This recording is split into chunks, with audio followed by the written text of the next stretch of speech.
Hi hello నమస్తే welcome to our channel. This is Amala. ప్రస్తుతం మనతో మాట్లాడడానికి సీనియర్ జర్నలిస్ట్ దాము బాలాజీ గారు ఉన్నారు. వారితో మాట్లాడదాం. Hi sir.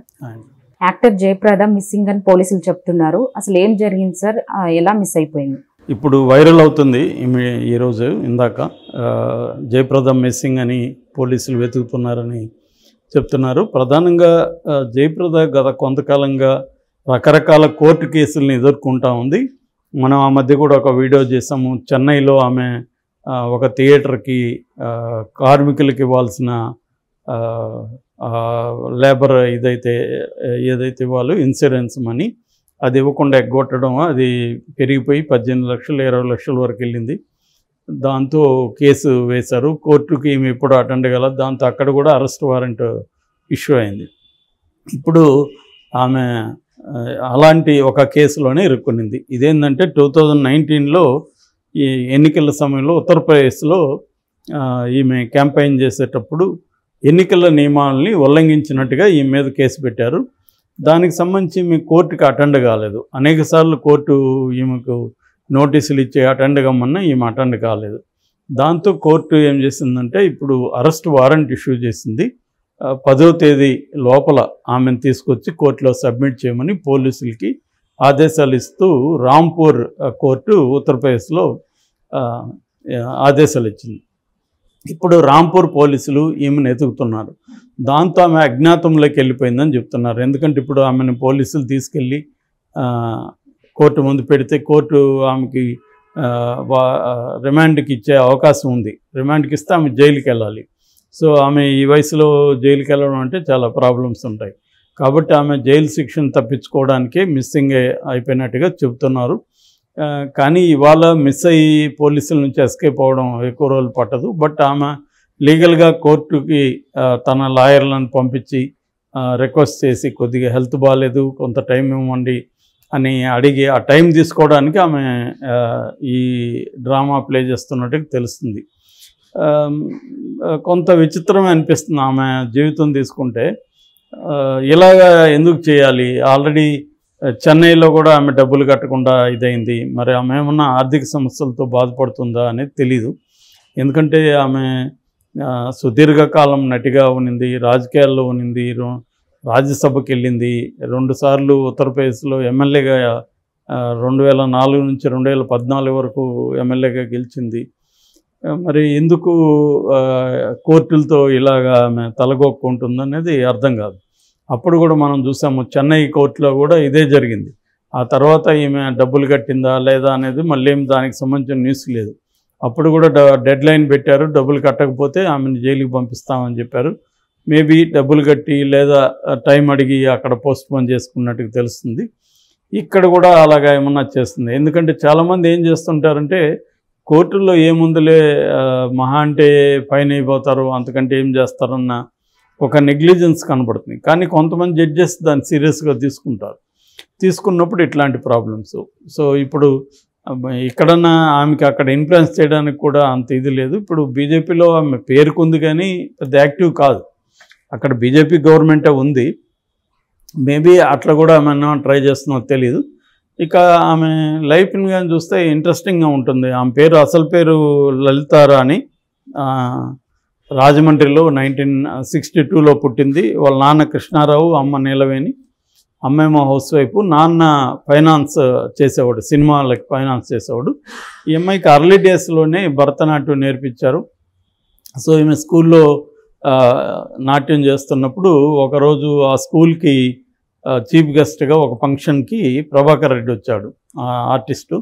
ఆయన ఈ అమ్మాయి నాట్యం చూస్తే చాలా బాగుందని చెప్పి వాళ్ళ నాన్నతో మాట్లాడు. వాళ్ళ నాన్న ఆల్రెడీ తెలుసు వాళ్ళకి, ఫైనాన్సర్ కాబట్టి, ఇట్లా మీ అమ్మాయి చాలా బాగా చేస్తుంది, బాగుంది కూడా, అందంగా ఉంది అమ్మాయి, సినిమాలు ఎందుకు పంపించకూడదు అంటే, మాకు ఇప్పటివరకు ఏం ఐడియా రాలేదు, చిన్నపిల్ల కదా అంటే, లేదు భూమి కోసం అనే సినిమాలో నేను చేస్తున్నాను, దాంట్లో పెడదామని చెప్పి తిలక్ అనే డైరెక్టర్ దాన్ని డైరెక్ట్ చేస్తున్నాడు. ఆ సినిమాలో ఆమె ఒక పాటలో పెట్టారు డ్యాన్సర్గా. అది ఫస్ట్ ఆమె సినిమా ఇండస్ట్రీకి రావడం. దానికి అప్పట్లో ఆమె రెమ్యునరేషన్ 10 రూపాయలు ఇచ్చారని చెప్తారు. దాని తర్వాత ఆమెకు బాలచందర్ ఫస్ట్ బ్రేక్ ఇచ్చాడు. ఇప్పుడు నేను చెప్పిన భూమి కోసం వచ్చి 1974. బాలచందర్ సినిమాలో 1976 అది. అవర్ ఒరు తొడర్ కథ, అవల్ ఒరు తొడర్ కథ అంటే అంతులేని కథ. తమిళ్దే తెలుగులో అంతులేని కథ పేరుతో తెలుగులో కూడా రిలీజ్ అయింది. దాంట్లో ఆమెకి మంచి పేరు వచ్చింది. ఆమె చేసిన యాక్టింగ్ చాలా మంచి పేరు వచ్చింది. రెండోది అది చాలా స్ట్రాంగ్ స్టోరీ కూడా. అది కూడా యాక్చువల్గా చెప్పాలంటే రిత్విక్ ఘటక్ అని ఉన్నాడు, బెంగాలీ డైరెక్టరు. ఆయన మేఘదాకే తార అనే ఒక సినిమా తీస్తే దాని ఇన్స్పిరేషన్తో దాంట్లో పాయింట్ తీసుకొని ఈయన దాన్ని కొద్ది కమర్షియలైజ్ చేశాడు బాలచంద్ర. ఆ పాయింట్ తీసుకొని ఈయన అంతులేని కథ సినిమా తీశాడు. దాంట్లో ఈమెకి విపరీతమైన పేరు వచ్చింది. ఇంకా దాని తర్వాత బాలచంద్ర సినిమాలు చాలా వాటిని చేసింది. ఇంకా సిరిసిరి మూవ, తర్వాత సాగర సంగమం విశ్వనాథ్ది, అడవి రాముడు, ఇంకా చెప్పాల్సిన అవసరం లేదు. అప్పట్లో చాలా అందమైన నటిగా కూడా ఈమె పేరు. ఈవెన్ మన సత్యజిత్ రే కూడా most beautiful face in Indian cinema అని కూడా ఈమెకి కితాబ్ ఇచ్చాడు. సో అలాగా ఆమె సినిమా కెరీర్ బాగున్నప్పుడు రాజకీయాల్లోకి ఆమె ఎన్టీఆర్ ఇన్స్పిరేషన్తో 94లో తెలుగుదేశంలో జాయిన్ అయింది. అయితే 96లో చంద్రబాబు ఈ ఎన్టీ రామారావుని తోసేసి తను అధికారంలోకి వచ్చిన ఆ టైంలో ఈమె చంద్రబాబుతో ట్రావెల్ అయింది, చంద్రబాబు క్యాంప్కి సహాయపడింది. అందుకని చంద్రబాబు కృతజ్ఞతగా ఆమెకు రాజ్యసభ సీట్ ఇచ్చాడు. సో ఆమె 96లో రాజ్యసభలోకి వెళ్ళింది. 95లో ఇది జరిగితే 96లో ఆమె వెళ్ళింది. ఆ తర్వాత ఆమె అక్కడ అమర్ సింగ్తో పరిచయం ఏర్పడడం, అమర్ సింగ్ ద్వారా అక్కడ అమర్ సింగ్ పార్టీలో చేరింది. అక్కడ నుంచి సమాజ్వాదీ పార్టీలో ఆమె చాలా కాలం ట్రావెల్ అయింది. మళ్ళీ వాళ్ళిద్దరు అక్కడ క్రమశిక్షణకి ఉల్లంఘించారని వాళ్ళిద్దరిని బహిష్కరించారు. దాంతో వాళ్ళిద్దరు కలిసి రాష్ట్రీయ లోక్ దళ్ అనే ఒక దీంతో రాష్ట్రీయ లోక్ మంచి అనే ఒక పార్టీని పెట్టారు ఇద్దరు. బట్ ఆ పార్టీ అక్కడ కూడా డిపాజిట్ రాలేదు. అంతకుముందు అయితే ఆమె సమాజ్వాదీ పార్టీలో 2004 నుంచి 2014 వరకు ఆమె 2 టైమ్స్ ఎమ్మెల్యేగా గెలిచారు. ఆ తర్వాత పెద్దగా రాజకీయాల్లో యాక్టివ్గా లేరని చెప్పచ్చు. బీజేపీలో జాయిన్ అయింది కానీ బీజేపీలో అంత యాక్టివ్గా లేదు. ఇక పర్సనల్ విషయానికి వస్తే ఆమె శ్రీకాంత్ నెహతా అనే ఒక అతను పెళ్లి చేసుకుంది. ఆల్రెడీ అతనికి పెళ్ళి 2 పిల్లలు.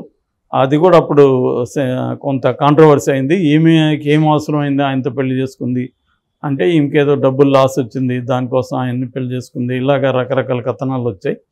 ఏమైనా ఈమె అయితే పిల్లలు లేరు ఈమెకి. వాళ్ళ సిస్టర్ సన్ సిద్ధార్థ్ అనే అబ్బాయిని పెంచుకుంది. ఆ అబ్బాయి సినిమాలో కూడా ట్రై చేశాడు కానీ పెద్దగా సక్సెస్ కాలేదు.